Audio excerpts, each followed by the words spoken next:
हमारा टॉपिक है use of stadia measurement in contour survey, अर्थात समोच्च रेखीय सर्वेक्षण में स्टैडिया मापन का उपयोग, क्या क्या उपयोग है, तो उसको हम जानेंगे इस टॉपिक के अंतर्गत। तो यहाँ पे जो वर्ड स्टैडिया आया हुआ है, स्टैडिया मेजरमेंट में जो वर्ड स्टैडिया है, इसको समझते हैं कि आखिर स्टैडिया से क्या मतलब है हमारा। तो जो ये वर्ड स्टैडिया है, यह एक ग्रीक शब्द से आया हुआ वर्ड है।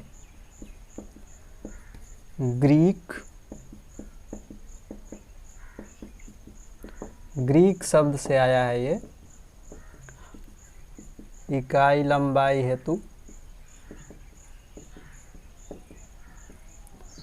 प्रयोग किया जाता था।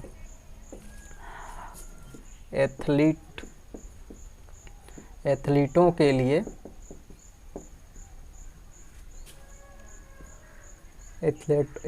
के लिए जो कार्यक्रम होते थे उसमें दूरी मापने के लिए, एथलीटों के लिए होने वाले कार्यक्रमों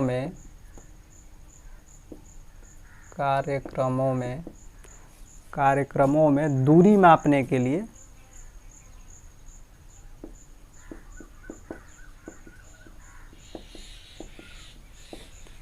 और जो स्टैडिया मेजरमेंट का मापन था, जो यह था वो 606 फीट, इसका जो वैल्यू है 606 फीट 9 इंच के बराबर ये होता है। ये तो प्राचीन काल का हो गया, तो यहाँ पे लिख सकते हैं, यहाँ पे प्राचीन समय में। अब वर्तमान समय में इसका क्या प्रयोग है? वर्तमान समय में इसको देखेंगे कि स्टैडिया शब्द जो है वो जो हमारा डायफ्राम होता है उस पर क्रॉस हेयर को बताने में प्रयोग किया जाता है। तो डायफ्राम के क्रॉस हेयर को बताने में प्रयोग किया जाता है। और कहीं इसका उपयोग है क्या? तो ये जो स्टैडिया मेजरमेंट रॉड होता है उसके बारे में भी यह जानकारी देता है। तो स्टैडिया मापन छड़ के बारे में जानकारी देता है ये, और एक क्रॉस हेयर के बारे में। और जो अब ये तो स्टैडिया वर्ड के लिए हमने यह बताया, ये स्टैडिया वर्ड के लिए ये स्टैडिया मेजरमेंट का जो प्रयोग है वो टोपोग्राफिक सर्वेक्षण के अंतर्गत किया जाता है। तो टोपोग्राफिक सर्वेक्षण के अंतर्गत स्टैडिया मेजरमेंट से क्या क्या करेंगे उसके बारे में हम देखेंगे। तो यहाँ पे स्टैडिया मेजरमेंट के प्रयोग, तो जो सबसे पहला वाला जो पॉइंट हम ले रहे हैं वो टोपोग्राफिक सर्वेक्षण के सबसे फर्स्ट पॉइंट, टोपोग्राफिक सर्वेक्षण के अंतर्गत टोपोग्राफिक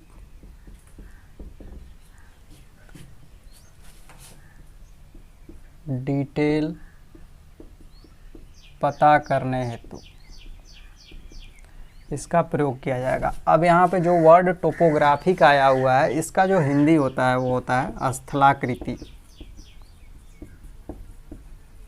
तो ये स्थलाकृतिक सर्वेक्षण हो गया।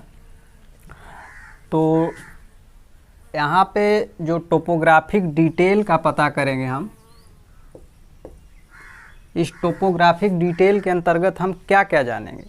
तो वो हो गया हमारे पास अगर कोई प्राकृतिक रचनाएं हैं जैसे पहाड़ियाँ, घाटियाँ, तो इसके बारे में जानकारी मिलेगी। अगर मानव निर्मित कोई कार्य हुए हैं तो उसके बारे में भी हम जानकारी प्राप्त करते हैं टोपोग्राफिक सर्वेक्षण के अंतर्गत।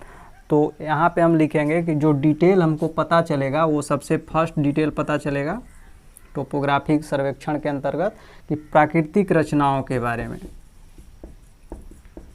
प्राकृतिक रचनाओं के बारे में। अब ये प्राकृतिक रचनाएं कौन कौन सी हो गई, तो यहाँ पे ये जो प्राकृतिक रचनाएं होंगी जैसे पहाड़ी हो गया, घाटी हो गया, झील हो गया, समतल भूमि हो गया, इत्यादि के बारे में हम जानकारी प्राप्त करेंगे। और जो मानव निर्मित कार्य हैं उसके बारे में भी जानकारी हमको मिलेगी। तो मानव निर्मित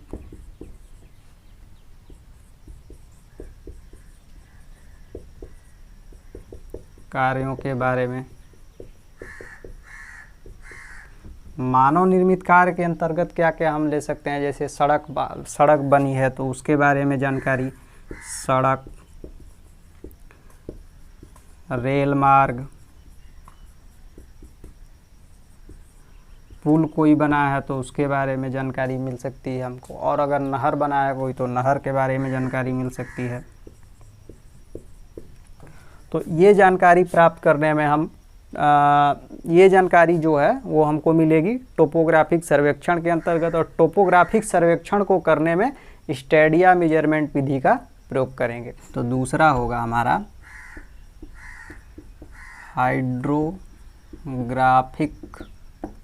सर्वेक्षण। हाइड्रोग्राफिक सर्वेक्षण के अंतर्गत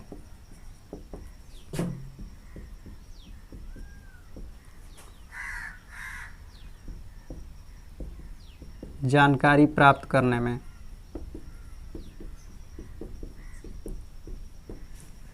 स्टेडिया मेजरमेंट का प्रयोग किया जाएगा। लेकिन जब ये वर्ड यहाँ पे है हाइड्रोग्राफिक सर्वेक्षण, तो हाइड्रोग्राफिक वर्ड का जो हिंदी मीनिंग होता है वो जल राशि सर्वेक्षण, जल राशि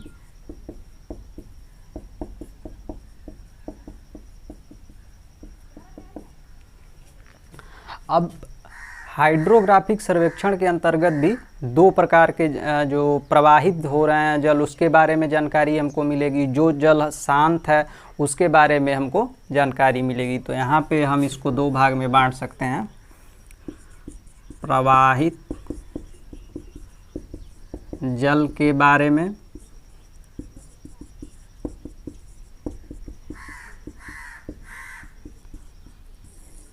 और जो दूसरा पॉइंट है वो शांत जल के बारे में।